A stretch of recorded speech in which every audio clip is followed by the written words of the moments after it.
قال رسول اللہ صلی اللہ علیہ وآلہ وسلم، اللہ تعالیٰ اس شخص کو تر و تازہ رکھے جس نے ہم سے کوئی بات سنی پھر اسے جیسا ہم سے سنا تھا ہو بہو دوسروں تک پہنچا دیا۔ جان لو سارے لوگ تمہیں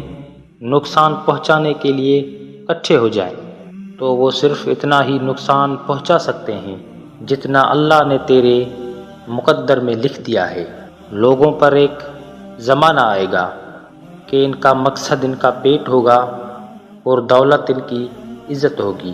عورت ان کا قبلہ ہوگا اور روپیہ ان کا دین ہوگا، اور وہ بدترین لوگ ہوں گے اور آخرت میں ان کا حصہ نہیں ہوگا۔ کسی فاجر شخص کو نعمتوں میں دیکھ کر اس پر رشک نہ کرنا، کیونکہ تم نہیں جانتے کہ اس کی موت کے بعد اس کے ساتھ کیا سلوک ہونے والا ہے۔ اس کے لیے اللہ کے ہاں ایک مہلک چیز ہے جو مرے گی نہیں، یعنی جہنم۔ میری تمام امت کو معاف کیا جائے گا سوائے گناہوں کو کھلم کھلا کرنے والے کے، اور گناہوں کو کھلم کھلا کرنے میں یہ بھی شامل ہے کہ ایک شخص رات کو کوئی کام کرے اور اس کے باوجود کہ اللہ نے اس کے گناہ کو چھپا دیا ہے،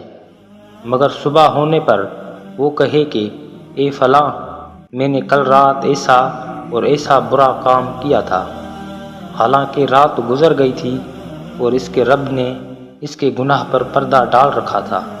لیکن وہ صبح ہوتے ہی اللہ کے پردے کو اپنے اوپر سے ہٹا دیتا ہے۔ بے شک جب بندہ کوئی گناہ کرتا ہے تو اس کے دل میں ایک سیاہ نقطہ پڑ جاتا ہے، پھر اگر وہ گناہ کو چھوڑ دیتا ہے اور استغفار اور توبہ کرتا ہے تو اس کے دل کی صفائی ہو جاتی ہے،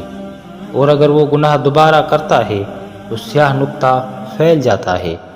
یہاں تک کہ پورے دل پر چھا جاتا ہے۔